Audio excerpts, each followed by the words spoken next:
What's up, everybody, and welcome back to Dead Noise. I'm Chris, and thanks to the power of Zoom, I am here with the Maryland-based post-hardcore, emo, whatever you want to call it, band Heartbent. How are you guys doing today?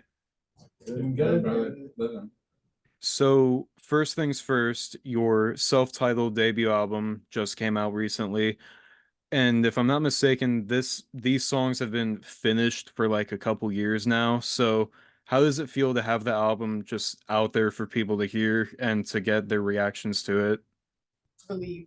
Feels great. Yeah, feels like a large weight has been lifted off our shoulders because we played these songs for what, about three years? Yeah, literally. Since like we really first started playing shows together, we've been playing these songs. We've been playing these songs since like even before like our last EP came out. We were like planning to record these songs while we were still recording the Poster Party EP. Yeah, no, literally. It was like we were jumping from producer to producer to producer. And then like the way it worked out, I think it worked out perfectly, but it took a lot longer than we anticipated. Because dude, like just about every song on that record was written like 3 years ago. The most recent song that was written was House of Mirrors, which I think we wrote like We just 2 years ago. and like we decided to throw that on the album like as we were finishing the last song that we were recording. We were like, let's record this one too and throw it on. Literally. Let's make it a even 8. Yeah, with the exception of Sanctuary though. That one we kind of rewrote that in the studio. I thought we were recording Sanctuary while we recorded because I thought I did both my bass parts for Sanctuary and House of Mirrors at the same time. Oh, when I said that, I just meant like rewrite it. Oh yeah, timing wise. Gotcha. Like it was originally written like that was like one of the first songs we ever played together. But we rewrote it completely in the studio and only a few things were the same. Which is funny because that's like one of the hot ones. Yeah, that's one of my favorites. That's insane. I try to be well researched whenever I do these interviews, but I had no clue that y'all were writing, like making these songs at the same time of your last EP. And that was a question that I had because they're so different musically. So I was curious as to like if the shift in style was like a conscious effort or if it just happened over a couple years of like more experience. But to me, it sounds like it just sort of you guys felt like just going in a heavier direction and you did it. Yeah, literally. Like the first two EPs, I like wrote the Addict EP forever ago, and then I was just like, oh, let's make it. And then I wrote that pretty much just me and Austin. Then Neil would come in and do his leads, and then it was just a pop punk sound. Then we all got together. I think Neil was one of the people that was like, hey, let's get heavier. Austin was also like that. And I like heavy stuff. Like we were all, I think all I was on board because I 5 of us, honestly didn't really like pop punk to begin with. Right. I think everyone was like that. Yeah, it's a whole timeline kind of, but it worked out well. And it got to the point where it was like, why didn't we just start like this? But I also remember asking you that. I was like, why don't we just start? right, but it was like I just wanted to record those songs regardless because I was proud of them and I wanted to record them. People were asking for them too, so yeah, the whole process just took so much longer because like our first two EPs we did in the year, which is crazy to think about. Like 2021, that's when the Addict EP was done, or at least released, and then that's when the Poser Party EP was released. And we didn't release this record until 2024. I thought Addict EP came out in 2020. No, it came out in 21. So there was February of 21. The single came out in 2020, right? The single came out January 3rd of 2021. Oh, okay. Yeah, so I guess it was recorded in 2020. It was the Addict EP was being recorded like as I joined the band. I remember that. Yeah, because I remember I hit you up. I was like, "Yo, come to the studio." And you're I like, was at Miller's with my family getting dinner before going to work. And I was like, I wonder if I could, but yeah, I got stuck recording most of the bass parts, and then I think recorded bass for Waking Up. Yeah. And I did my leads virtually because my parents were being worried about the COVID restrictions. Well, you're also in college. Yeah, I was in college too, so I just sent in my DI tracks of leads, whatnot. Well, I think it turned out pretty well. I mean, Poser Party, I still listen to that like all the time too. Like House of Mirrors was the first song of yours that I heard, but then the obsessive like nerd in me was like, okay, let me go back to the beginning. So I listened to Addict and then Poser Party, and I was like, yep, it reminded me of when I was in college, which thankfully wasn't too long ago. I'm not that old, but still, like I was like, man, this is great. I I would have listened to this all the time if I was still in my dorm. Oh, sick. Yeah, that's what I like about those first two EPs. They're very like nostalgic sounding, like extremely nostalgic, and I think it's cool because it's not just nostalgic to us, but I just think the sound just brings people back. Like you said, like it reminded you of the college dorm days. Like I think that's so cool. Um, do you guys still play the older stuff live now that the album is out? And if you do, how does it translate with the newer stuff? When we need to fill in a time slot for a show and we can't fill it in with the half hour that our album is, plus the two other singles, we throw in like some of our more popular pop punk stuff. I know we had to do Yeah. that for the album release show. Uh-huh. We played like the first 4 tracks of the album, and then I think Oh, we yeah. did. I think it was like an MCR cover after Yeah. that, and then we started playing some of the stuff from Poser Party. Then we did Addict.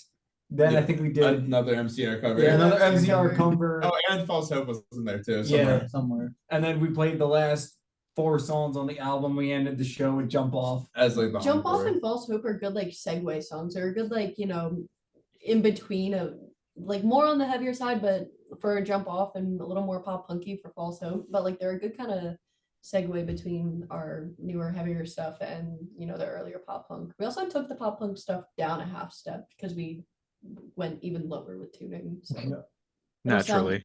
nice live. And it's also a lot faster live, especially Party. Oh, nice. It's so slow recorded. Yeah.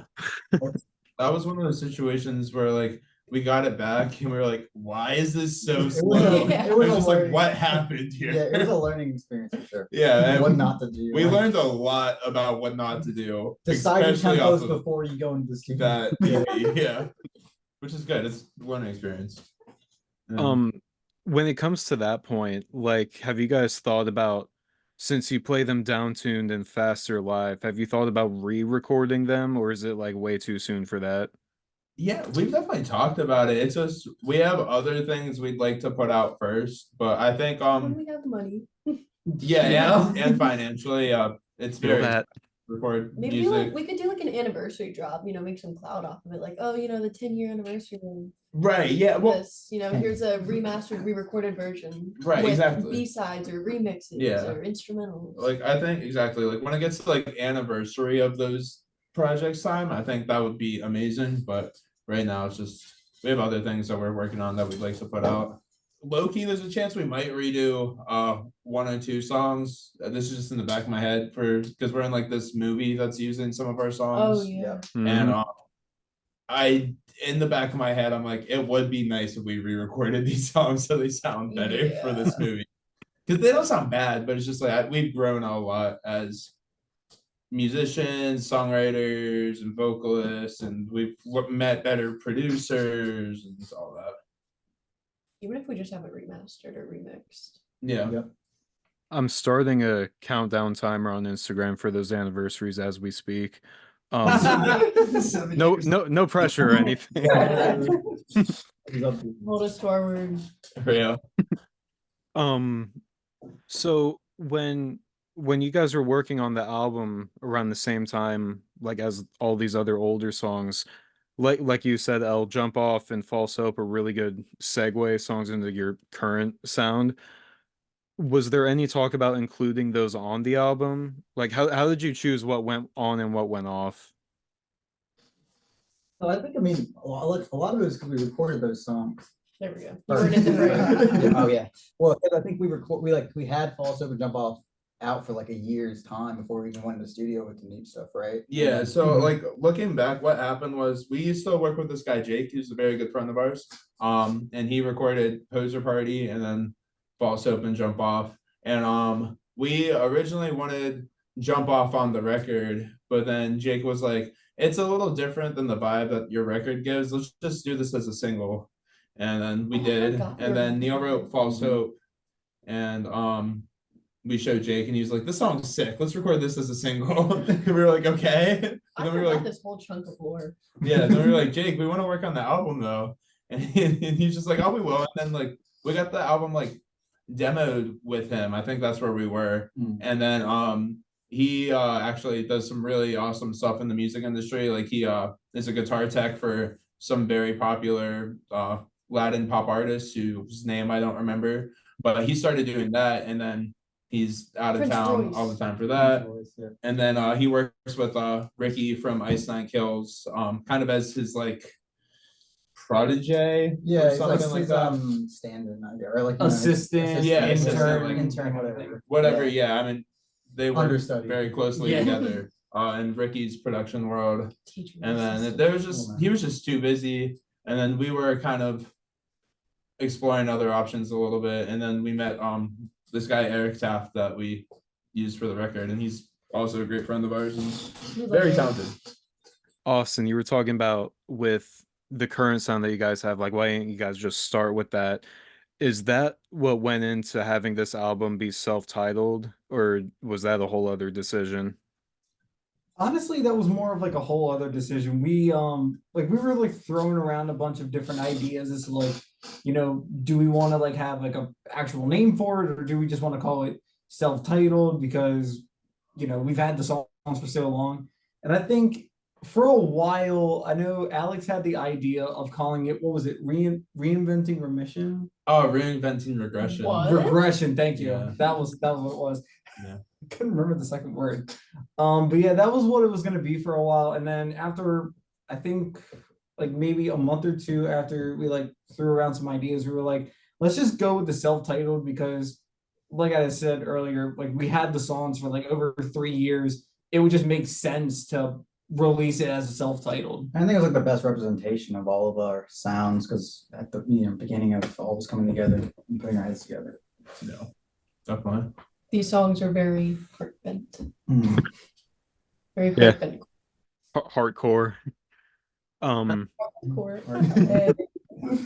Yeah, that's yeah, we've been searching for like Is the that best what I way can to finally tell describe it. people what our genre is so I can stop fumbling over like 50 different genres? It's hardcore. Post-hardcore. Yes. Yo, I'm writing that down. Like bent as like a slang word, like, yo, dude, that was pretty bent. Oh, dude, I say get bent every time I put like a Get sticker bent. on something. I just go get bent. Dude, Wawa won't stay getting bent. We keep having haters taking down the Wawa stickers. Oh, Or yeah. the stickers that I put up in Wawa. They took down the take control one, and then they couldn't fully get off the Heartbent one, so I think Yeah. they just took off the QR code off of it. Oh yeah, yeah. A lot of We have haters. gas stations are like that too. Yeah. They'll like take your stuff off. I had I had a horror story with Dre having to do that at the 7-Eleven that's on Philadelphia Road. I put up Heartbent, I think it was the Agony stickers. I just like put them up on every single pump that was there, and he got so pissed at me. He was like, dude, I had to spend at least like a good half an hour taking all those fucking stickers off the pumps. Damn. Right. Yeah. It's just like I know it's like that at the one by my work too. It I'm always putting sucks. them up. I'm like, fuck, who's taking them down? And I forget that like there's employees there whose job is to make sure that there aren't stickers on their gas pumps or any of the things. No solicitation. I still got my stickers from when I got the CD, so I'm going to Florida in July. So whenever I hit a Buc-ee's, I'm just gonna put one in every Buc-ee's I stop at. I see that. Yeah, yeah, I see the one right back. That's I awesome. just noticed that. There's nothing back there. So when it comes to picking a single, like as an independent artist, I assume you guys make all these decisions. A good half of the album was released as singles beforehand, and two of my favorite songs on the album weren't singles, and the whole time I'm asking myself, how did they come to the decision of like making this one a single but this one not? Did you guys feel more confident about like the House of Mirrors EP that turned into the first four album singles, or how did those decisions come about? Timing of Timing. recording Yeah. them. The timing was Oh. huge, and then Take Control when we recorded, that was the first song we ever recorded with Eric, and that was kind of like a test song to see if we liked working with him. And I think we just chose that one because that was one that I specifically remember seeing people singing along to at our shows before it was even recorded. So I was like, all right, there has to be something with that one that's special. That's why that one was chosen. Then the other ones, yeah, I think it's just timing. Because in theory, Sanctuary should have been a single, but that one was finished last. And like There Like that was- was finished way after like Take Control or any of the other ones were Th- released. There was so much that happened with the recording process. Just Sanctuary. We That was changed probably that the last song one. There was like so 10 much. different versions. Yeah.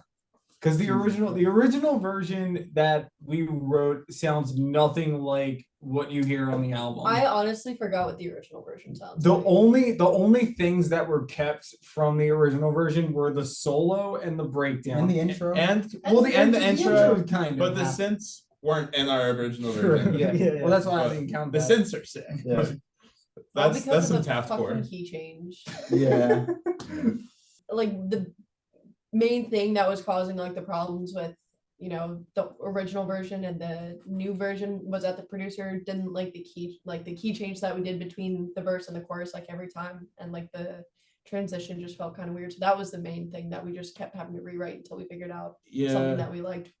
it was that. And then I remember like when we showed him the demo, he was like, "This is just it sounds like all your other songs. This is boring." Like he didn't maybe say that exactly. I don't think he said this exactly. No, he said But that's just how like In felt. nicer It was- words. that and is then it what he kind of just said. made us like looking back at that old version. I look at him like, yeah, that's boring. That's so Yeah. boring. It's like because like all the songs were like the same intro, Formula, verse, yeah. chorus, verse, chorus, breakdown, solo, then breakdown, another chorus, outro, bye. Yeah. Well, I think another thing is like a lot of the verses were just the same. Like it's the same thing in verse 1 and verse 2. Yeah. Mhm. And that's something we're very, I know I'm at least very conscious, and I know Neil is too. We're with like when we were like House of Mirrors, like That was we're I said that was the first was the song very we wrote conscious after the about Eric that. effect. Yeah, that was the first song Eric was like to both of us. Good job. And I was like, Yeah. finally, finally, Jesus. It's And we're like, nice. what's the most recent I have one? nothing to change, and I was like, thank you. Yeah, literally, there's like tiny things. Yeah, that tiny. changed, like Nothing here or about there. structure, yeah. But we didn't have to completely rewrite it. Yeah. right, yeah, which is so sick.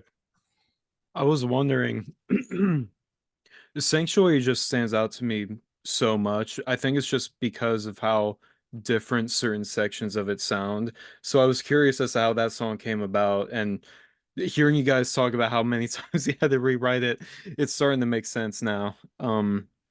Have you guys been, because I know I'm not the only person who adores that song, have you been surprised at the response to certain non-single songs from the album? I was hoping Good Life would do better, but I also kind of expected that because it was like it's the last song on the album, but like that is my sanctuary. That is like this is the best Heartbent song. I feel like it should have been it could have been a single, but I feel like for album purposes it was better not as a single. But I wish that one was like blowing up out. I really like Yeah, that one. well, we're also, it's all promotion too. If we all Mhm. step up and keep promoting it more. I think the thing that surprised me was that what was it from first to last got hooked by Spotify radio. Yes, and that's it something started crazy. blowing up. I did not Yes. understand that. Yeah, from 'Cause first it's to like- last, I thought that one was gonna like not do good at all. I thought it was I gonna was talking of it tank, as a dude. filler song, but that one got pushed really hard on Spotify radio for whatever reason. I think it's maybe because it's so short, and I know modern music loves very short, straight to the point things. With that being said, keep your eyes out for that song because we're working on something cool. I've been cooking some really cool concepts and have also some really cool concepts that I'm trying to solidify of people to work with on it. It's definitely gonna be really interesting. What was the decision to put an instrumental track on the album? Was that something that the producer felt like you guys needed? Was that something that you guys wanted to do? Honestly, just something that we were doing for a while. And I Live, mean, yeah. yeah, I mean, well, it was also like at least at the time of it, like when we were first playing it, it was like a good filler, and it was also like a really good transition into Sanctuary because it like fit the key that we were playing, I think. Why Well, did we write that? So Well, I just think wrote it. You, I yeah, just wrote it one day. It's funny you pointed this out. It's called FF2L. From first to last. I was just like listening to their music and watching their music videos, and I was like, this is so sick. I would love Heartbent to have something like this. And then I just started riffing, and I was like, yo, this sounds so emo. I love it. And then a working title for it was just From First to Last, and I never really got around to like changing anything, and then we just started calling it that. And then by the time it came time to drop it, I was like, I don't want to just straight up call it From First to Last. So we decided FF2L. But yeah, I just was riffing one day and I just fell in love with that song. It's very interesting. It's like A B is the structure. Yeah. It's but like it goes hard. I think we added it when we would us like four would jam at the Essex space and we would just like run a mock set. And Yeah, then we always use that as a transitional song to Sanctuary. right. Because I don't know, just it's not necessarily in the same key, but it just got it. that it helped. It's the switch worked for some reason. Like from first to last Sanctuary, just worked flawlessly every time we tried it. Yeah. It's so high energy, which is what I love about that song. Like even because I used to play guitar in Heartbent before Nate joined.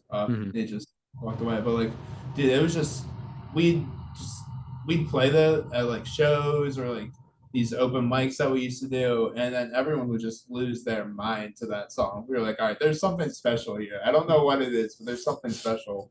And I guess Spotify Radio realized that there's something special. Shout out to Spotify. Yeah, I mean, love-hate relationship with Spotify, but shout out Spotify for that one. And you kind of touched on this a little earlier. If I'm not mistaken, Heartbent is kind of like your idea creation, Alex, and then I think Austin joined next. Ha- I don't know how many moving parts there were to this story, but how did we get to the lineup that we see now? Oh yeah, great question. So Who's telling the story? You or me? I'll start, then you can finish. Okay. So I came up with Heartbent, the concept of it when I was a senior in high school, 2016. I'm aging myself a little bit, but yeah, I remember very specifically. I was in math class and like I wanted to be in a band so bad. I was the only like emo kid in my high school, and like I didn't really have friends, but I loved music, like, loved it so much. That was my life, and I wanted to make a band and make it my own band. And then at first I called it like Heartbeat, but then like there were so many other heartbeats, and then I don't even know how, but I just stumbled upon Heartbent, and I was like, oh my god, that's perfect in so many ways because like the name has a few meanings and it just sounds so cool. And it just is perfect of what this project is. And then I went a couple years, tried a few lineups, whatever, nothing really that special. Then one day I was at this local community college that I went to, that Austin also went to, and I saw this fool walking around in like a My Chemical Romance shirt or something like that, looking like how he does. Oh, you like emo, dude? You like my music? And I like started promoting like whatever solo release I was working on at the time, and then we just clicked. We became friends. I like slid up on his like Instagram stories and of him like playing drums and me like, dude, you're sick. Let's jam. And we jammed. We met. It was awesome. Then I'll let you continue from here if you want. Okay, so well, the first time that we actually tried to have rehearsal, this man was asleep. So I tried calling his phone. I knocked on his door and he didn't answer. So I gave up and I went home. He texted me about an hour later. He was like, "Oh shit, we were supposed to have rehearsal." Yeah. And then we tried That's so again. funny. Well, then we tried again the following week, and then yeah, he and I started jamming. I actually have like some of the earliest stuff. Oh, you still have this recorded? I still have them Oh, on my wow. phone. The ones you sent to me. Yes, they're We so gotta listen old. to this. It's so fun. Well, Oh wow. but yeah, he and I just started jamming, and then after a while, he was like, "Yeah, we should probably find a guitar player," and he was like, "I'll do bass for now and vocals if you can find a guitar player." So I turned to Neil, who I did the School of Rock program, which is like a little like music learning program, or Just like an after school program. yeah, after school Kids program. can get together and play music together. Yeah. So I had known Neil in that I first met Neil like in 2016, 2017, somewhere around there.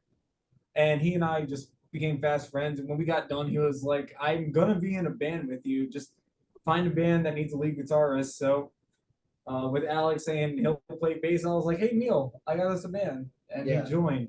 Context, I didn't talk to Austin when he hit me up for like 3 years, so I kind of forgot about him. Oh, And I was like, Nice. who was Austin again? And then he reminded me, I was like, oh, okay. I mean, sure, I'll show up. And then I got there and yeah, we jammed.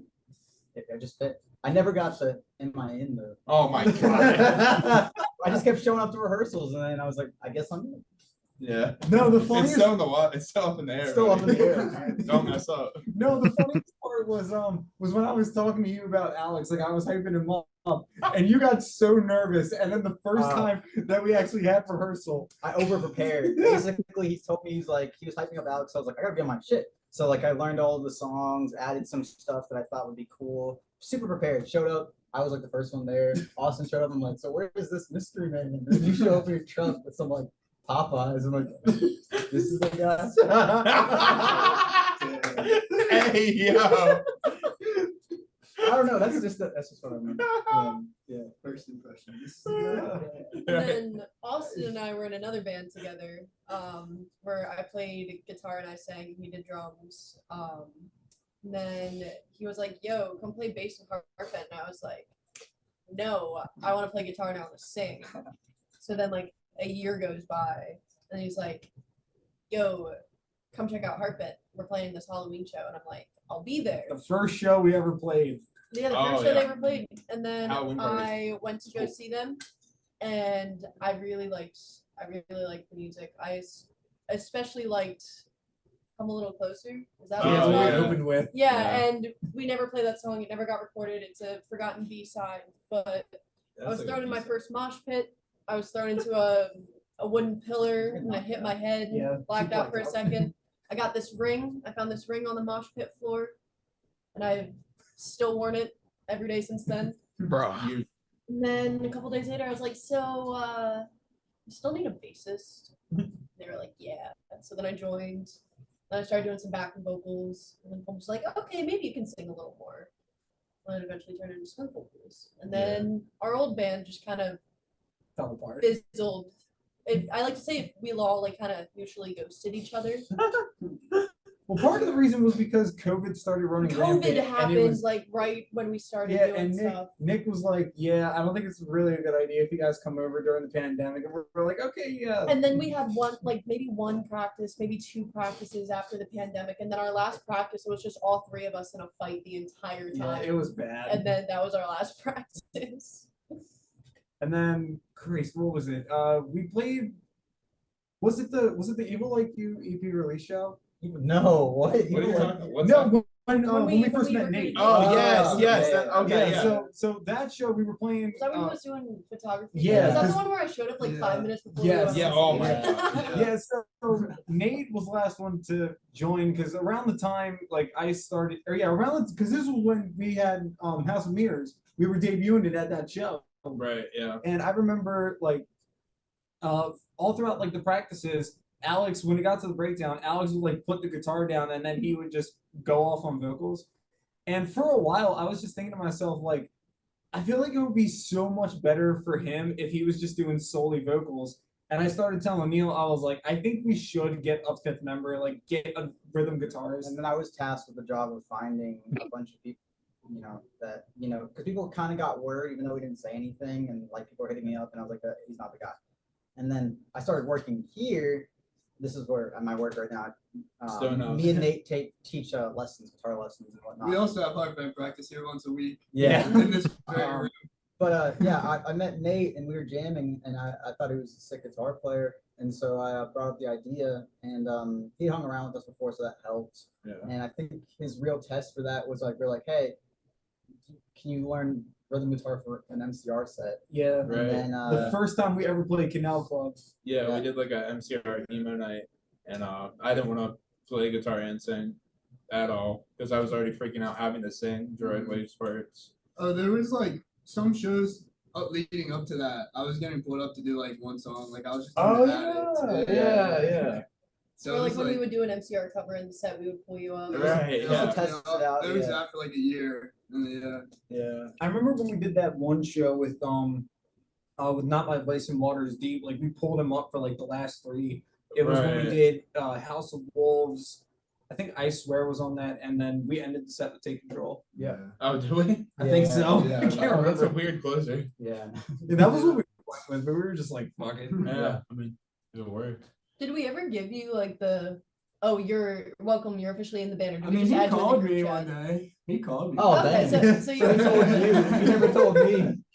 Yeah, Still not- you're still up in the air. Still up in the air. Jesus. You better watch your back, Neil. It's still up in the air for you. I'm talking to Jackie Vincent, bro.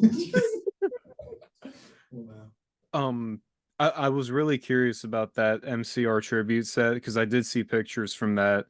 Just I'm curious because as a fan, do you guys have a favorite song of theirs that you got to play during that set?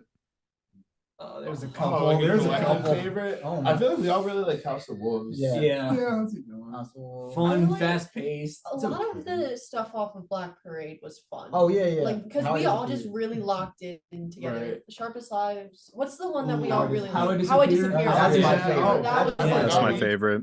That I one love was that sick. one. That one was So fun. tight. Yeah, because we did like a big emo night headliner at like a local like college venue, and it one of the biggest shows we've actually ever played. It was huge, and So like we 350 did like people. just about the whole Black Parade album, and it was actually insane. We had the Like, Black Parade jackets. We had the whole yeah, getup. It was we fun. did the whole thing. Yeah, Austin's mom like put Heartbent on the back of all of our jackets too. Yeah. So like She stitched it. it looked Yeah. good. Dang, It's cool. that's really cool. Does everyone still have theirs? I Yeah. saw that. Yeah. I have two. Someone gave me theirs. Oh. Really? Someone in another band Like a had fa- one. Oh, and another Yeah. band. Yeah. Oh, that's cool. They were also doing my cam at one point. Probably. Yeah, my camp kind of like happened, and it's like now it's just like a nice little side thing because It's a like good side hustle. yeah, fun. it's like honestly, That's I would fun. do as many of those as possible if we could. We have one actually that we just locked in. In Can't give August. too much information. Yeah, in August. But it's gonna be a big one. And that's something that's cool because it's just like you play for so many new people at those. Like Yeah. if we do like a emo night like anywhere in America, like there would be people there. But if They we just were have to a do natural a draw Heartbent for it. show anywhere in America, maybe there'd be like 5 people if we're lucky. Yeah. You know, like especially like new places. You know, like But it was also really good because like a month or two leading up to the drop of the album, we kind of wanted to stop playing our songs so that way we wouldn't like play them to death. You know, they'd feel fun, fresh, and exciting when we would do the album release show. So we like started doing a couple more emo shows so that way we could still get together, we could still play and promote ourselves, you know, as a live band. But it's also good for when you got to pay off an album. yeah, Yeah. they have a lot of merch sales at those. Oh, I bet. I think what's also cool about those emo shows is like we're playing with a lot of bands who we're like really good friends with. That Right, Richmond show was easily the most fun I've ever Oh, had. What was on Last one. the It last was- one? it was us and Waters- Deep. Shuttlecraft was on it, Shuttlecraft. almost Well, gone and popped Is up. it because you had your frontman moment? Is that It's why? not even- Oh yeah, this was sick. This is talk. Speak your truth, Ken. So okay, so when you jumped up during Waters Deep set, I was like, okay, I don't feel so bad invading Shuttlecraft with the Green Day set. But I was talking to Brendan, their singer, and I was like, hey, do you care if I come up during Holiday and just sing? And he was like, no, go ahead. So I went up and I got to sing Holiday in front of a room full of like I think 200 people. Dude, there were over 200. There were a lot of people. Yeah, it was awesome. And like that He was like killed it. that was the first time like I had ever actually like sang like that in front of a public audience. Yeah, he has the riz. It was sick. It was awesome. It was really awesome to see. I think I took a screen recording of the one that you did. Yo, edit that and put This that dude, up on. he had his I'm one gonna hand find up. it. He was like this. Oh, Dude, no. yeah, I was so getting sick. so into it. Yeah, we dude. both like sprinted right up. We were just like pushing past people, and I was like, "Oh my god, that's my drummer!" And It was this one you- girl was like, "Wait, you're in Heartbent." I was like, "Stop! I'm watching him." Like, I have the recording where you said that too. yeah, It's giving. I think you should leave. right. Yeah, it was awesome. That girl was very nice. I forget her name. She's No, awesome. it was you two and I think Kenzie was up in the front too. Yeah, it Yeah. was awesome. It was a nice little fangirl moment for me. Yeah.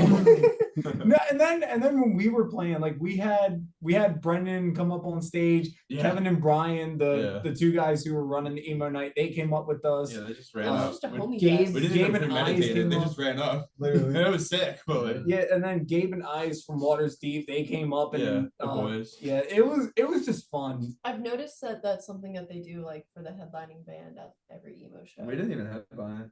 Or maybe like the most hype band. I don't know. But I've like were the hype. past couple emo shows that I've been to for Transcendent, like they've all gotten on stage like with a bunch of the other performers, like just to have a little party during maybe like Yeah, probably like the It's most popular fun. song. I've seen Yeah. that happen. It's I've fun, also that's engaged why. in those. Mhm. They are fun. That's I like really them. cool. Um, This Is How I Disappear was always my favorite My Chemical Romance song. So I was curious if you guys played that during your set. It's good One to hear that you time, did. one time, When- once. We're trying to do it more. We're trying to do it more. For the record show, when like we all had on like those jackets and all, it's because there were two bands covering My Chemical Romance. Oh, wow. One band was doing Three Cheers, and then we were doing Black Parade. We got to pick which one, and I said which one's headlining. They said Black Parade, and I was like, good choice. So then we went with Black Parade. And I'm glad Nice. we did, because I feel like just instrumentally those ones are so much fun to play, and they also they're very hype. While I feel Three Cheers is more Heartbent, I feel like Black Parade is just so much more fun to play live sometimes. It was a good time. That's understandable. Speaking of playing shows with people in your region, I saw Dinosaurs in Paris around this time a year ago because they came to Jacksonville and opened for a local band here. I saw you guys were doing shows with them, so I was curious what it was like to play with those guys. It was cool to play with Yeah, them they're cool again. people. I mean, we've done 3 shows in total with them. We did one with them like a few years ago. They So opened they've for been one of our doing first headliners, like our first local headliners, and that show was honestly Was that amazing. for my birthday show at Zen West? Yeah. Oh Yeah. yeah, that's what it was. Yeah, it was like a show for her birthday a couple years ago, and it popped off. It was amazing. And then I had a show booked on May 3rd for my birthday. And I didn't have any like locked in openers, and I just posted on Facebook. I was like, hey, like anyone want to do a show swap? We want to play out the state more. And then their manager Ashley hit me up, and she's like, yo, May 2nd, Pittsburgh, if we can get on May 3rd at your birthday. And I was like, bet, let's do it. And we're talking about they're great people. I really their bass player Jesse is probably the one I talk to the most, and he's a really cool guy. When it comes to the local scene in Maryland, because here in North Carolina, in Jacksonville, I am very spoiled because there are so many really good bands, and they're all really supportive of one another. They do a bunch of shows like all up and down the state with each other. I'm curious as to what the climate is with your guys' scene and how, like, how saturated it is, what the working relationship is like with other bands, and just what it's like in the community in your area. In the early days, it was like we had like this group of like bands that just always played together, and like it was back like when we were more pop punk. So back then it made a lot of sense, but just as years grew or as years passed, like some of the bands like either just stopped playing or we just kind of fell out of contact with them. Like we still have like I'd say like a somewhat small circle of bands that we like somewhat play often with that Yeah. we do like these show swaps with like Dinosaurs, but definitely back in the day there was like we had a solid circle. Yeah, I mean, like the scene itself is very interesting. There's for what we're doing it because we're kind of weird. We're like hard rock, metal-y, post-hardcore, emo, but like we play like there's a very good like hardcore scene in Baltimore. Hardcore is huge. We don't necessarily fit in very well with that, but we fit in more with the kind of metalcore scene over here and with the kind of like pop punky scene. So it's interesting. There's like different like I almost want to call them like tribes of scenes, in this area is how it feels like to me, at least in my perspective. And Different cliques. it's funny because Yeah. there's some tribes where we'll like do shows through there and like we're looked at like gods and it's awesome. Yeah. And there's like somewhere just like, oh, Heartbent's playing here. Like those guys like they sing. Like what? It's weird, Like This is a hardcore show. Why We're are just they kind of singing? like we're a floater yeah. within the different groups. The one show I will never forget. It was when we opened for Constituents at Nico Melito's. Yeah. That was the They're most. sick. That was the most confusing show we've ever played because Right. I believe it. So the opener on what was it? Never Say Sorry. I think Yeah. they were opening and they were like alt rock, punk rock ish. Yeah. Then you had us, or no? Then you had Oh yeah, we were. played this, Yeah. Then you had us, who at the time like we're still in our pop punk roots. But we were still also playing some of these newer songs too. And then you had a hardcore band after that, and then Constituents was like they were like grindcore, so like Yeah, Pig they're so Destroyer, sick. Napalm Death, like that kind of stuff. But Yep. with And- really good scream, I cannot emphasize how good Jose is an Jose is amazing- as a he's vocalist. so He's good. an amazing screamer.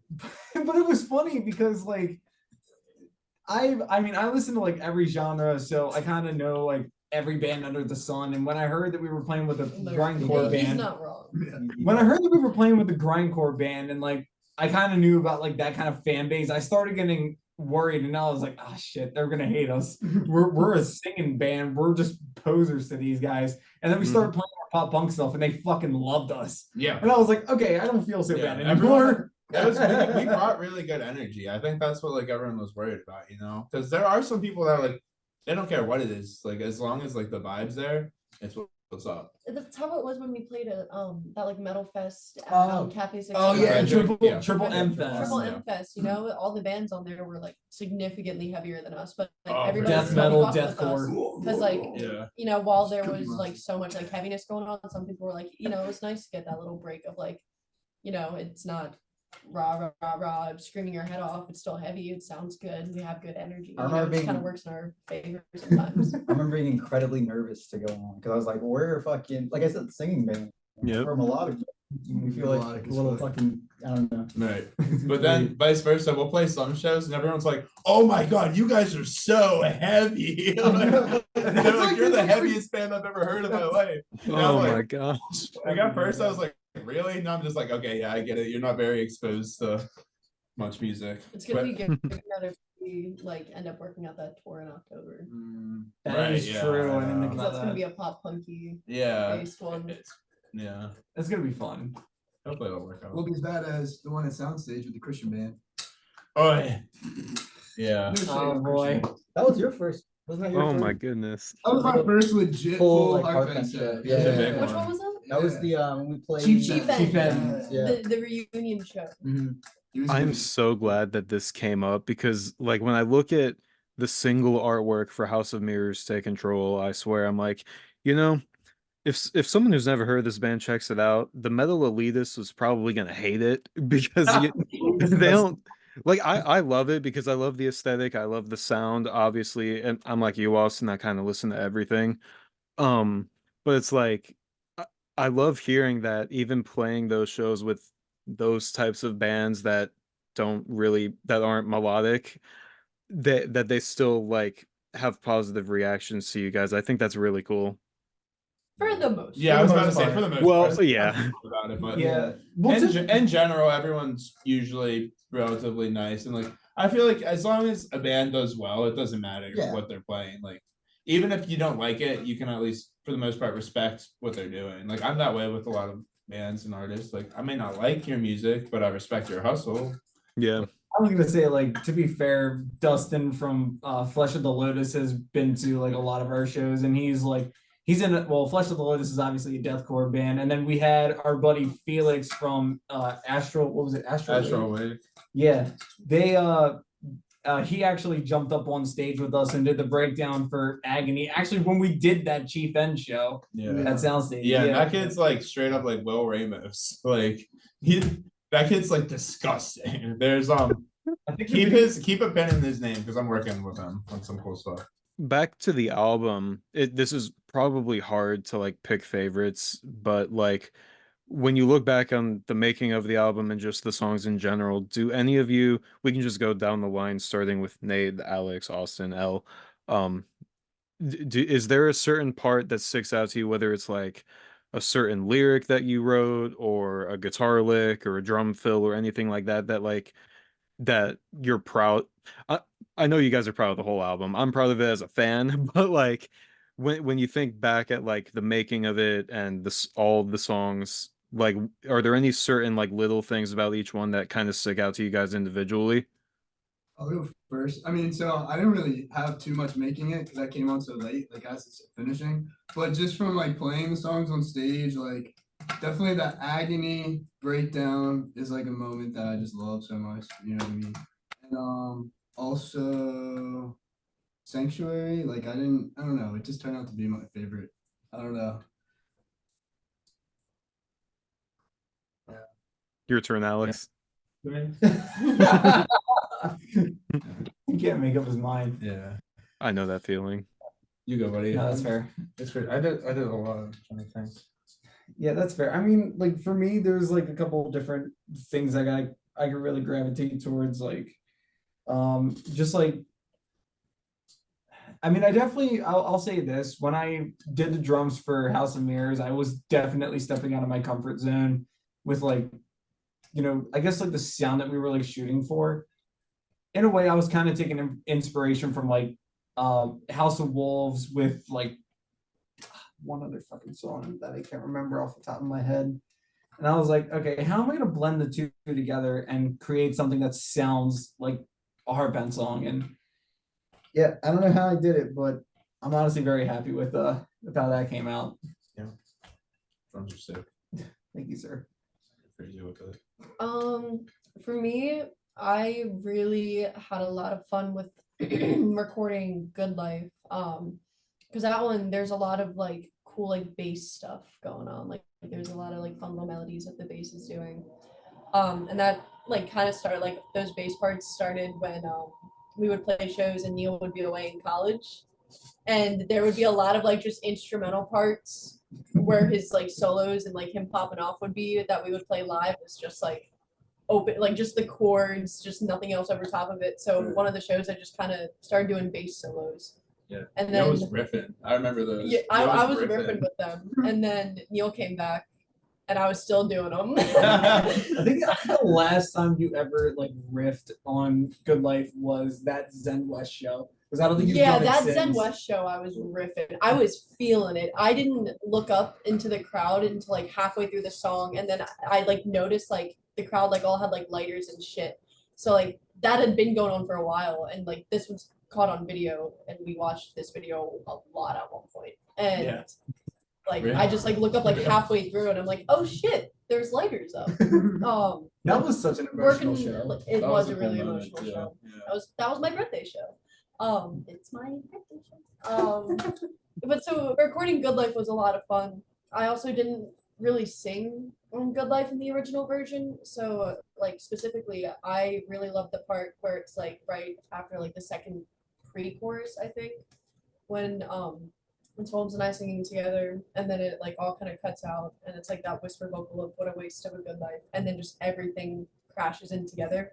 Yes. That was so much fun recording because like just hearing it for the first time in the studio was incredible. Neil, I think, is doing woes in the chorus Oh of yeah, that. Yeah. singing that Like song. I'm singing, Holmes is Right. singing, Neil's singing, our producer's singing, everyone's singing on it. It was just Yeah. like hearing that for the first time was so like powerful. Like holy shit, this song's incredible. Yeah, my personal favorite is probably the title of like the first track on the album because I was very proud of the guitar work. That was like the first, I think, song after we did the singles, right? That we kind of delved in for. Watch What You Fall. Watch. Because I remember we started with that before we went into, I like, don't. That's where it gets a little fuzzy. that's where it gets a little fuzzy. But I'll let you go. yeah, I mean, I was just very proud of that song, just the guitar work on it. So I thought it, had some good takes, and also the solo on that song. I don't know, it's hard to choose because like everything on the album is great. I think I'm just partial to that song. I really wanted a sevenfold style intro, so that's where that comes. But yeah, I don't know. That's probably my favorite. Personally. Let's also not forget the yeehaw that's hidden in House of Mirrors. Oh, yeah. Oh, yeah. Oh yeah. When we were recording vocals for Right. House of Mirrors, Alright. I don't remember who suggested it, whether it was like me or Eric or one of you guys, but when I was in the vocal booth, I was like just joking around doing a yeehaw. Oh, I started joking about the alternative thing because you brought the what was it, the cowgirl hat in? Nah, I wasn't wearing the cowgirl. I don't know. Did you I have like this thing with my style. It's called the alternative. I grew up on a farm, but I'm emo, so yeehaw alternative. I'm alternative. I'll pull up to gigs in like black cowboy boots, black bell bottoms, a black cowboy hat, and like a fucking yeehaw belt buckle. Like I love it. It's a lot of fun. And I embrace that on stage a lot. And so when I was recording vocals in House of Mirrors, we were jokingly throwing in a yeehaw in the breakdown and like distorting it and like kind of making it sound like a siren. And then I ended up liking it and convincing the producer and you guys to keep it. And then Yeah, y'all it were goes like, hard. yeah, fuck it. But It then goes he hard. wanted me to hold it out a lot longer than I thought I could handle. And so I think that was genuinely the most like challenging thing to record vocals. Oh yeah. The yeehaw was the most because I like it took me a couple times for me to be able to sustain it because that's a long yeehaw. And that takes Yeah, go a back and listen. lot. It's sick. It's like in I'm the pulling it up right now. down. You And can- it just takes so much. And after I thought I got it down, he was like, "No, you can mean it more than that." The producer was like, Eric was like, "Do it again. I know you can do it better." And I was like, "Are you fucking kidding me?" You can find the video of her doing the yeehaw on our TikTok account. Oh, get It's on it? It's on there. Oh, yeah. My favorite thing about when he sent us back the mix of that song, I remember Ella's only mix note was, "Yo, turn my yeehaw way up." Yeah. Like, I was like, everything else is chill. Just I Yeah. need to hear that yeehaw. right.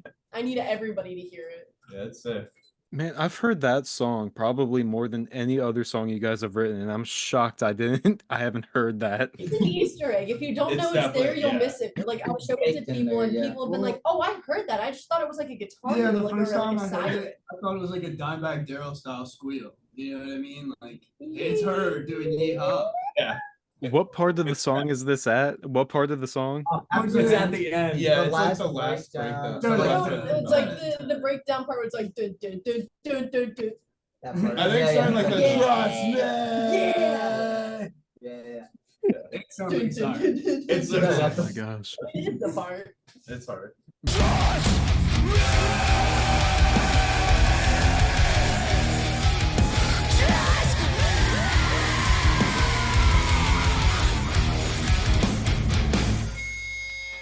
So I heard you guys are working on a movie. It was Oh, High, yeah. High School Lullaby is the name. Is that what it is? Yeah. How's that going? Like, what's your guys' involvement in it? We're like We're the main band. like the lead cast members. I'm holding the light. He's not even right. He's not even- show up. You were offered the spot. You I were was offered offered this spot. a I just won't to do hold it. the light. I just won't do it. I just want to. They wanted me to hold the light. Well, no, he Okay, offered it. so- He offered you a part in the other band. So originally, Nate, when we got cast this movie, Nate was like not even a close like friend of ours. It was like this movie was cast us a while ago. Dude, Like, this oh, yeah, like, two oh, or like 3 2 years ago. Yeah, and so they Yeah. cast it for 4 people naturally, and then obviously Nate's in the band now, and so the producer came to come see us at her show, and then I guess just wanted to inquire about Nate getting in it, but I guess the script was written, so he had a position as the As a member in the Yeah. enemy band. 'Cause we Yeah. have You an get plenty enemy of screen band. time. You get plenty of screen time. Yeah. You could have been my number one could've. op. Yeah, I mean, dude, our buddy Eyes from Water's Deep is now doing it, Yeah. so you could have had Eyes Yeah. as part, or been in the band with Eyes. Could have just been Heartbent. Well, it's because Frank said so. We're not Heartbent. We're We're not- because we're Frank because said so. Frank- It's a different day. Yeah, I'm the front man of this band. Oh gosh, I'm the Wow. captain Can now. we please talk about how absolutely shit day one was when we first started filming Oh my that god, fucking it's movie? our Oh first my God, experience that was filming a music unwhole- video. That was hell. We Yeah. played the same song Tonight. 30 times. Austin himself played it 30 times in a row. He was the He only killed it. person who had to be in every single take. Yeah, he did great. Jesus. Can I It was ask hell. why?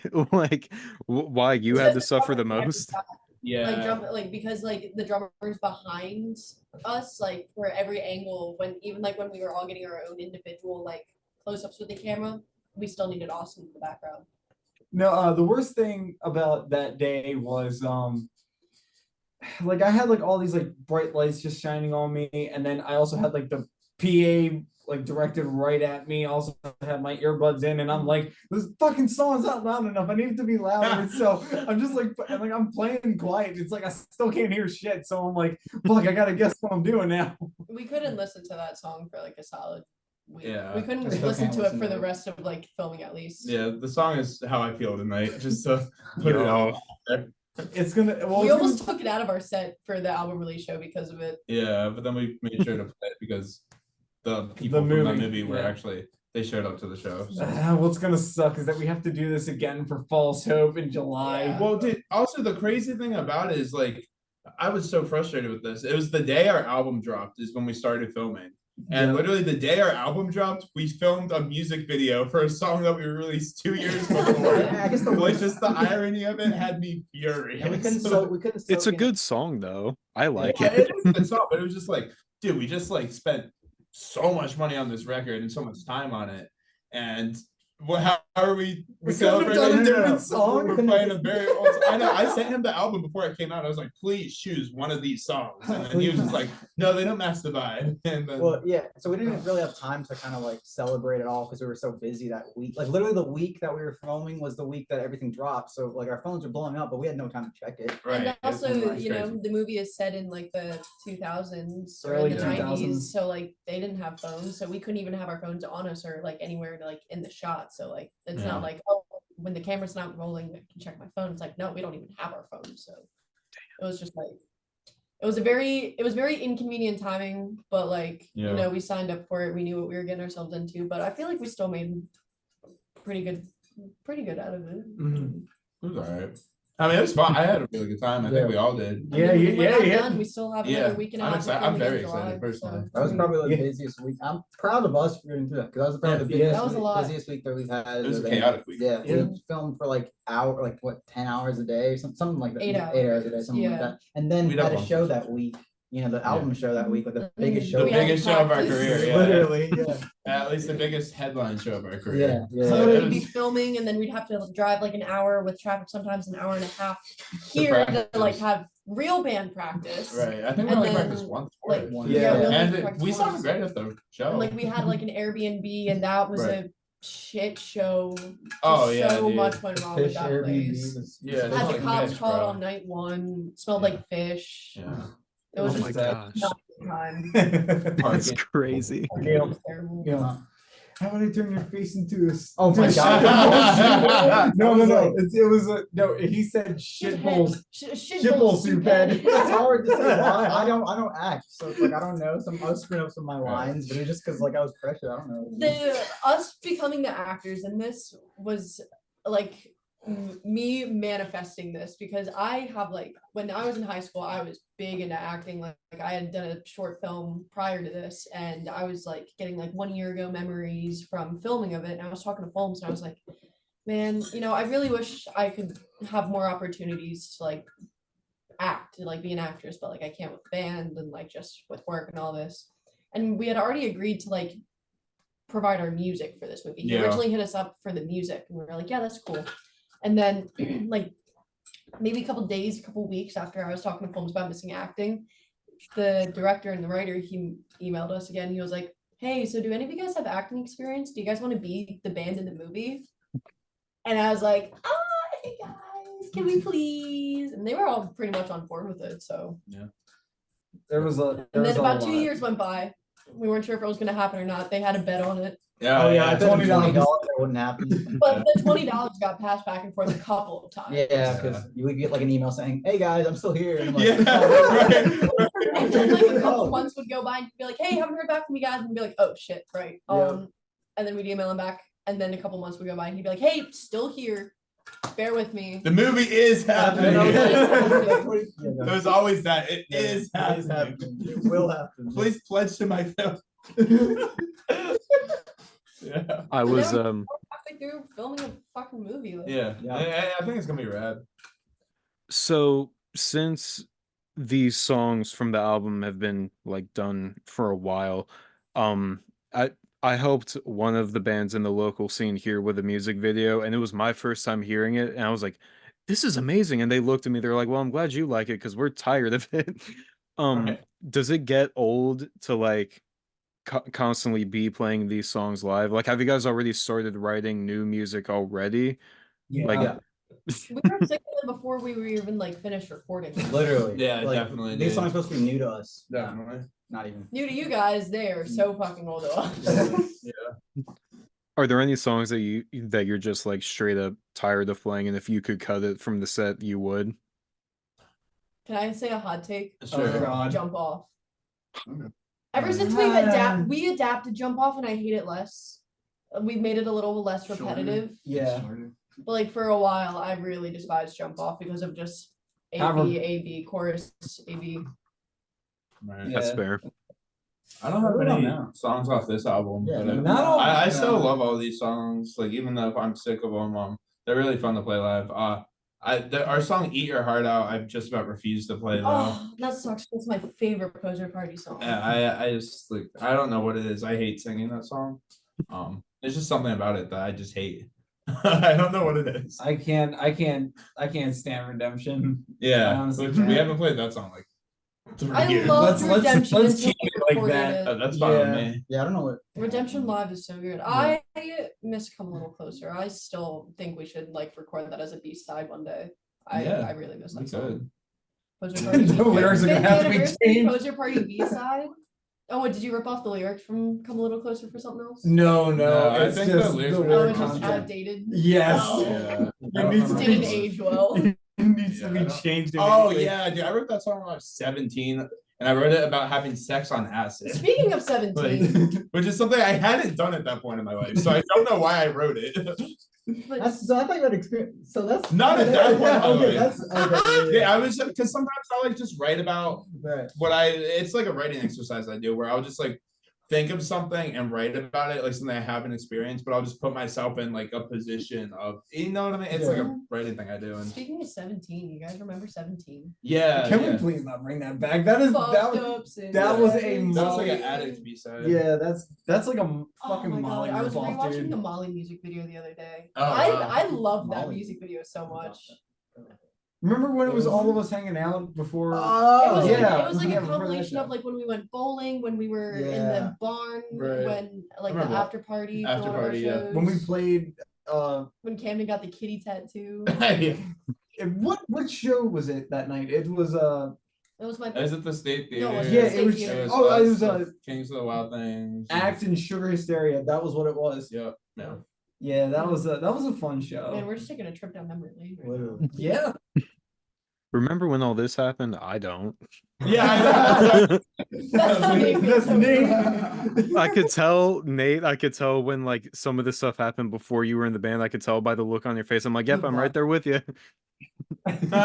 Oh. Well, last thing before I let you guys go. This is my favorite part of every interview. I have a speed round for you guys. So we can just go down the line starting Nate, Foams, Austin, L, Neil. I got 5 questions. You can keep it rapid fire, or you could elaborate. You can do whatever you want. I'm not that strict. First question: your favorite song to play live? Agony. Just lots of chugs and breakdowns and fun stuff I like, yeah. Oh, that's me, right? Oh, yeah. Let's go. Sorry. My favorite song to play live is probably House of Mirrors, because it's just my favorite Heartbent song probably. And the last breakdown is so fun. When we did it at our album release show, I like crowd surfed during it, and that was so much fun. I know there's no good videos of it, but it happened.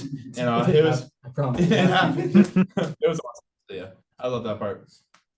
Mine is I Swear before we had the backing tracks because well here's the thing. So because I wasn't hooked up to a metronome, remember when we played it at the garage and we slowed down the breakdown? Oh my God, he loves to do. Sorry. Tell me that Without wasn't cool. though. premeditating. Okay, sometimes it works really Sometimes well. it's hard. Sometimes it's not that good, but Yeah. Well, that's because the metronome fucks up VFW. every now and then. Well, that was because my phone died. Right. But yeah, I Swear is definitely one of my favorites. Same with House of Mirrors. It's just a fun song to play. I really, really like I Swear, but there's also something about like the original version of Sanctuary, something about playing that live that just hit so hard. Or like the breakdowns just hit different for some reason. Yeah, I feel you. I guess like I feel like because it used to be like a little heavier of a song like all Yeah. together, so like those breakdowns were just nasty. I feel you. yeah, I mean, I don't know if I can whittle it down to one. It has to be a toss up between either Sanctuary or. Yeah, Well, buddy. there you go. You're like Good to see halfway- you, Neil. I was yeah. Preach. What's up? I think right now for what we're doing, maybe I might be a little ego trip, but just the intro to Watch feels so powerful Oh. when I stand up on like, because usually we have boxes, and so just when everything hits, the choir hits, and I'm just playing the lead, it just like No, it's like a oh. It is sick. It is I fucking feel sick. that. I feel I- I that. just feel need you. flames next. The next question. Um the one band or artist that you want to collaborate with the most. Damn. Damn. I That's crazy. think I have a feeling who That's you're a gonna huge say. question. Really? Yeah. I mean, like anyone in the world, or like. Yeah, Yeah. any musician. I was gonna guess Periphery. You guys think I'd say Periphery, huh? Yeah. Not me. Who do you think I would say? Hail the sun. Okay. Yeah, I haven't been listening to that much lately though. Oh, sorry, I'm out now. For the No, band that's a or, like, crazy for like personally? for like a whole band to do like a feature with, Or like, what? yeah, personally. Just probably Uh, whatever you I think. Yeah, either one, whichever one's the easiest for you to answer. Damn. I'm sorry. I've I'm never gonna heard of answer them. this as- I'm answering it with the Periphery just because I would get to hang out with their guitar players for a day and just like pick their brains. That you know what I mean. That's what I would want. So Nice. So I'd want to write a Heartbent song with Bring Me the Horizon and My Chemical Romance and work with both of those bands into making a Heartbent song. But it'd be all three of us, That'd all be three bands golden. together. That's what I want. Bro, that would break the internet. That would be amazing. That'd be so Yeah. sick. That's what I That want. would break our bank. I have one thing I want. It's that. Someone make it happen. God, this is kind of tough. Because well, I got a lot of different bands I could pick from, but if I had to pick one, honestly, probably either Muse or Protest the Hero is what I would go Ooh. with. I thought you were gonna Yeah. say all I was thinking- Okay. Well, Deftones would be a good pick. But I picked Muse or Protest because I don't know, something about like their music, like the more progressive side of them. I don't know. I just find that a lot more interesting. Cool. For Heartbent, Static Dress I think would be cool. But for me That would be so personally, crazy. I would love to collaborate with Queens of the Stone Age. That's Wow. like- that is my all-time favorite band. I saw them 3 times last year. I saw them in Chicago and twice in DC. Like, I like do my own like music stuff like outside of Heartbent, and that's like the biggest inspiration for me. But it makes no sense when you see that and then you also see Heartbent. Diverse music taste. You can make it work. Yeah. Geez, for Avenged me, Sevenfold. well, geez, okay, yeah, problems. Okay, Slash. yes, and that. Let him finish. I would say for Heartbent, maybe My Chemical Romance collab between My Chem. because Ooh. I Nice. got into them. Honestly, I didn't listen. I was so behind the times. I'm like a Guns N' Roses '80s guy. Before, like, I didn't know anything about emo music at all. Yeah. So I don't know. Probably for Heartbent, My Chem, like a collab between them and me. Probably either Sevenfold or honestly, I don't know. I've been liking Queen a lot, so the original, if that was possible, Yeah. collab with the original I've Queen loved lineup for my personal stuff. Yeah. That's fair. Your most embarrassing moment on stage. That's Oh, shit. Mine's- I messed up like the easiest 3-note solo ever at the Christmas party. Oh, that one? Oh, I thought- What were you thinking? I was thinking of not too much drug. Yeah, Yeah, yeah. movies. One, I messed up a solo, an easy solo, and 2, I wasn't in the right tuning for the start of a song. Like I think it was Agony. Bro, in the, in the middle of the song. And then he like started tuning in the middle of In the middle of my solo. And I was just like, what's going on? Why does it sound No, bad? no, in the middll of the solo, right when it drops, I heard him start tuning. Yeah. He's sort of like, bro. I was just like, are we just not a good band? And I was like, oh wait, no, that's it. It's okay. All right, yeah, mine are funny. So when I played guitar, I'd always have issues with my strap locks or the straps. Don't There's been so many times where I just be like, and then my guitar would just fall. Like there's videos. My Check out- favorite is the clip at the end of your funny moments. Yeah. like- Check out this funny moments thing on our I think our YouTube. Yeah. It's the first one, isn't Yeah, it? yeah. There's Yeah, I we'll- made a we'll funny send you a link. moments But compilation. like the one video just ends with like Holmes is just standing there, he's like fixing his hair, and then the guitar just falls. It's so funny. Nothing, he doesn't touch it or anything, it just falls. Yeah, that's happened so many times. All right, buddy. Oh God. I think probably the worst one for me was actually the very first show that we played, because like we had just started Come a Little Closer. Like we didn't even get to like the end of the chorus and my stick went flying. So I'm literally sitting there just playing with one stick the entire time because I didn't have any backups with me. Oh wow. So I got stuck with that. It wasn't until the drummer for the headlining band like ran over with the stick and was like, "Here you go," and I was like, "Thanks." Wow. Got really Yeah, I embarrassed didn't after know that. that either. I don't remember that. Aside from like voice cracks in my verses with I swear like when it all cuts out like that high note, sometimes I don't hit. That can be pretty embarrassing. But aside from that, I think it's our album release show. The very first song, "Watch It Fall." Oh my god. The bass intro. So I did not hear the count-in because I had both of my in-ears in. To like kind of keep myself from going deaf as quickly as I am, and so I didn't properly hear the count in. And so it's like, there's this big grand build up, and then it all just like pauses for the bass intro, and like I'm playing it right, but I'm playing it a little off time, like maybe like behind or a beat or two early, and I'm looking around, I'm like, what the fuck is going on?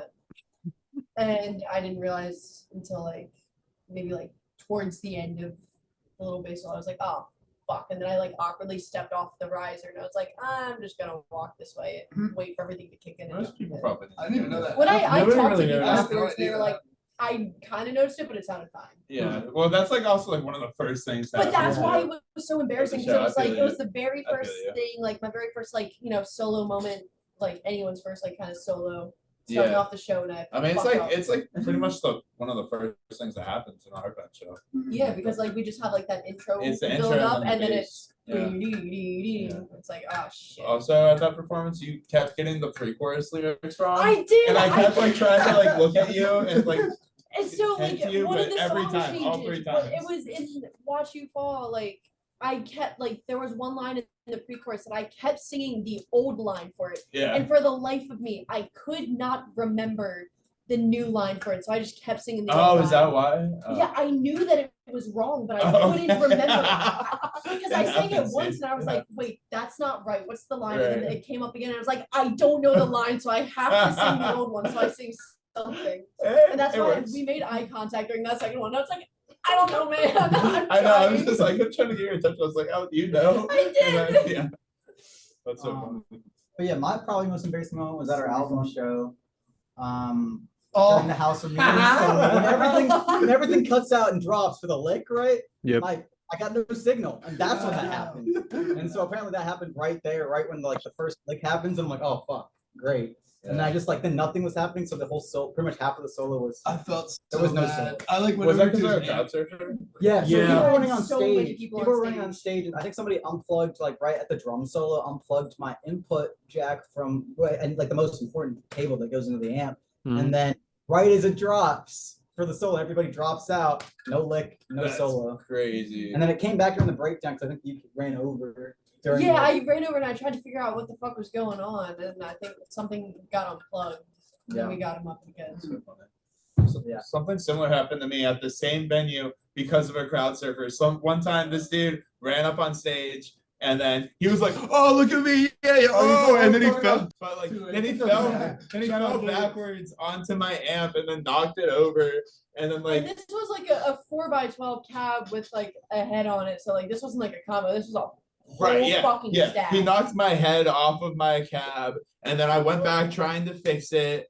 And then, like, I was trying to sing and play guitar while dealing. It was a whole thing. I just Every said, time we play whatever, that it song, doesn't now, matter. like I hear like the Yeah. screams Yeah, in my head. because everyone was, oh, there's videos. I It's so hear the funny. video play in my head It's whenever so we get funny. to that part of the second verse. I still have that POV from when he knocked it over. And you just Yeah. you still like from my point I of view, just like stood there like you see him Yeah, hit he did. like the stack hit my one crash cymbal, then that fell over and it hit my hi-hat, and then my hi-hat fell over and I didn't have that.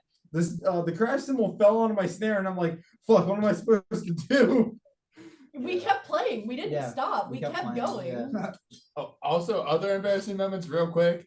Almost every time we play Angels Rock Bar or like a big like, it even happened at like the last 2 times we played Canal Club for like really big emo nights. For whatever reason, we'll all be up there and ready, and just something is not working, and there will be very big crowds very eagerly awaiting us. and there'll be like 5 to 10 minutes of just things silence, not yeah. working. And Because we that's recently so started using embarrassing. backing tracks. So like Yeah, with yeah. like there's learning curves with that. You know, we learn, we make mistakes, we learn whatever. And every fucking time that we have used them, the past like 4 or 5 shows, there's been something Right. different wrong. It's never the Yeah. same thing. It's always something new. Every venue is different, so it's always It's always some new Yeah. problem that And we I'm have like, to, you know, learn to prepare even- against. Right. Even when we just play Angels, it was before we had any of that stuff. There was just always issues at that venue specifically Yeah. for any reason. It's not even just us, other bands too. I just, I'm not the biggest fan of that place. A place that you haven't performed in, whether it's a city or a specific venue that you haven't played yet that you really want to. Just any kind of outdoor festival would be cool, like a legit festival. You know what I mean? Yeah, that's pretty much it. Yeah, I was thinking the same thing. Just like a Danny Warner festival, like one of those. Oh, kind Danny of things. Wimmer. Yeah, whatever. Yeah, like one of those kind of festivals is a huge bucket list thing. Or if we're choosing places, then like West Coast too. I would love to just go over there, just anywhere on the West Coast with a good crowd, like maybe like Sound and Fury Festival or like something like that would be amazing. I'm just gonna say the same thing with the outdoor fests because I mean like there's a ton of venues that I would love to play at. I have a feeling that we are gonna end up playing some of those venues like once we get much bigger than where we are now. Right. So I'm gonna say the Danny Wimmer festivals as well. So. We got 2 answers, but I think Neil is gonna say one of them, so I'm gonna go with the one that I don't think he's gonna say, which is Seattle. I like my roots in music are grunge, and like my grandparents used to live in Seattle, so I've been there before to visit. I just love the area. I would love to be able to like, kind of grow in that area and just, make some connections there. I think it'd just be fun to take a trip to the West Coast, unmarked territory. Real. LA. Oh, Or even like Nashville? LA, yeah. yeah, that's what I was expecting is Yeah. Nashville. I was thinking LA, the West Coast, or Nashville could be cool too. But I just think I've always wanted to go to or play in LA. And just because of my heroes like Guns N' Roses and all the '80s hair bands played the Whiskey and whatnot. So it's like I don't know. That's Whiskey Go Go is really cool. I Yeah. would like to go there. and also Nashville too. I could throw another one in there. There we too, go. 'cause, This is the last question, and it's always my favorite part of the speed round, and it is the song you wrote that means the most to you. Damn. That's crazy. Oh, Christ. That's so crazy. See me for album 2. Ask me again after album 2. Because I didn't really write any of the album 1. So. Well, That's if fair. you- Oh, my Those are personal personal stuff? favorite Anything. Damn. I have a song called Coast. You can go to N8 on Spotify. There's a song called Coast that I'm proud of. It's like electronic, kind of like Tycho, if you ever listen to Tycho's music. But, Mhm. yeah. Nice.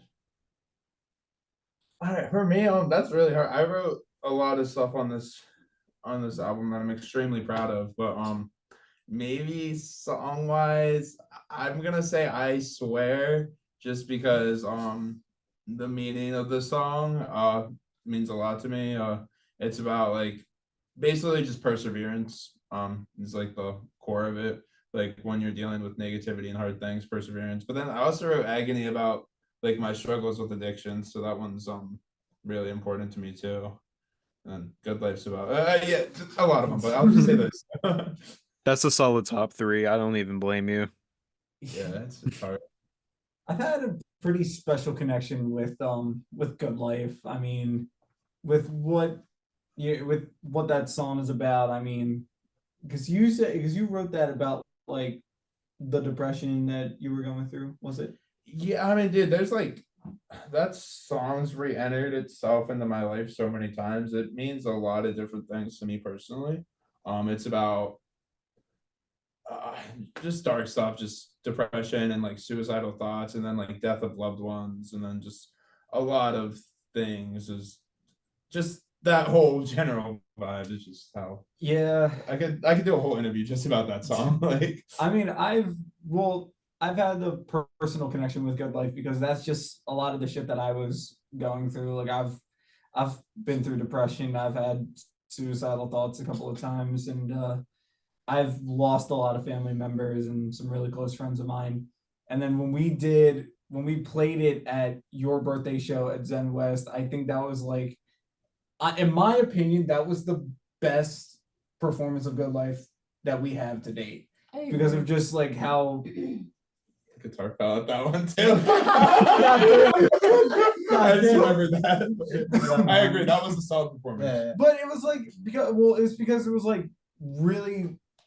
It felt Well, the most emotional. It was the most emotional, and plus around that time, like I was already going through a lot because I had lost because we had to put one of my dogs down, and then my grandfather wasn't doing well, and yeah, like there was just like a lot of bad negative shit that was happening to me, and I was just like, I need to get out all this frustration and anger, and I took it all out on Good Life, and just seeing how everybody was reacting, and with these guys just up on stage, just rocking out with me, I was just like, yeah, this is what I needed.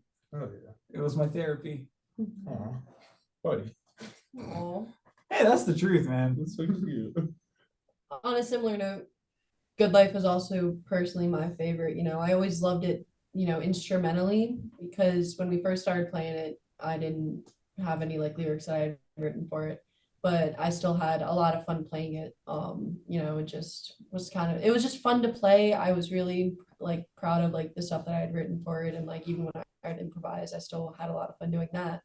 But then when I got to write lyrics for it, it's always very different and sometimes challenging to write lyrics for Heartbent stuff because at least the stuff on this past album, because most of it had already been written, there were already like lyrics and concepts and like personal experiences tied to these songs from Folms that like, you know, sometimes I was like, oh, I don't want to like change the meaning of the song. I want to, you know, kind of make my lyrics still work and like make sense with his.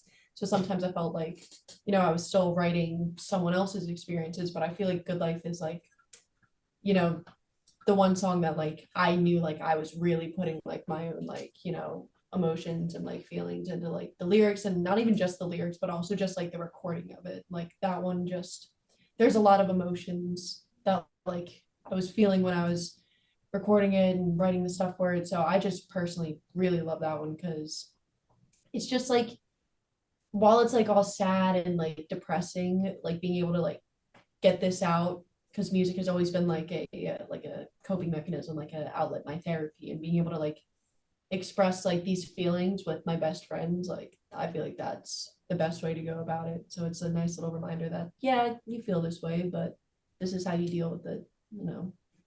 So I love that one. It's got a lot of like emotional and personal meaning. You guys are putting emo in the emo band. Hell yeah. Like, fuck, man. Y'all getting me in my feels. It's getting too real up in here. Folms, say a dick joke or something. I said make a dick joke or something. Right. But I think mine probably, I think just for the fact of being like, yes, we did something right, and also very proud of like the structure. House of Mirrors, honestly, because like that was the first song where we did it ourselves. Like, you know, we all did it ourselves, and Eric wasn't like, you know, needing to change much with that. Right, yeah. And like, We wrote a banger ourselves. yeah, and like it just felt really good because that was a time that like, you know, we really thought out like a lot of the song, more of yeah. the song than kind of just how we did that with the rest of the album. So that just felt very good to, you know, get that song out. I don't know. I'm very proud of that. No, I feel you. I remember when we were writing that one specifically, we were trying really hard to like do something different. Be considerate of like and unique. structure. Yeah, and like stick with what Heartbent is, but not just do the same, especially the verses. Yeah. That like weird like pre-chorus interlude bridge thing. That's like I think it's like the least. I mean, I would say it's like the least It's like the most. I feel like most interesting. Yeah, it's It's the most structurally interesting. Yeah, exactly. Yeah. Yes. And so I'm very proud of valid. that. Yeah, that Valid. That's definitely going to be a key point of album 2. that we executed that well. I'm proud of that. Yeah. Yeah, that one's sick. Well, just like that, that was everything I had for you guys. I've taken up so much of your time and I appreciate it. Was there any closing message to any Heartbent fans watching? Heartbent sucks.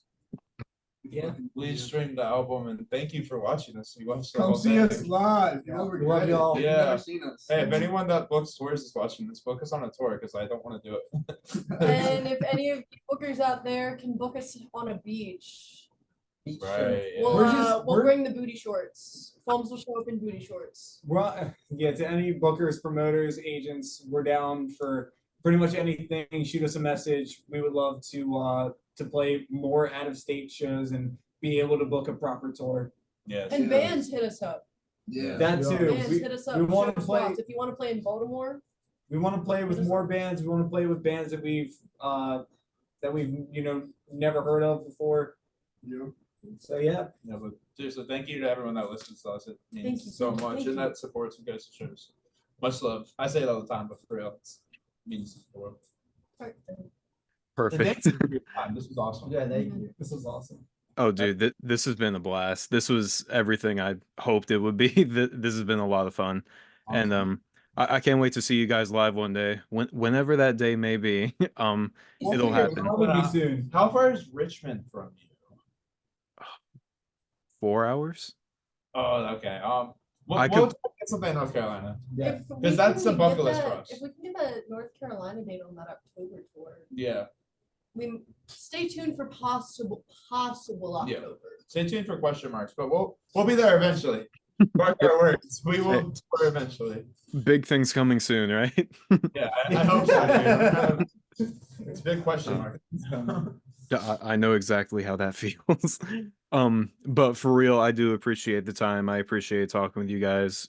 Congratulations on the album being out. I personally, as a fan, I love it. I'm excited to see whatever you guys do next.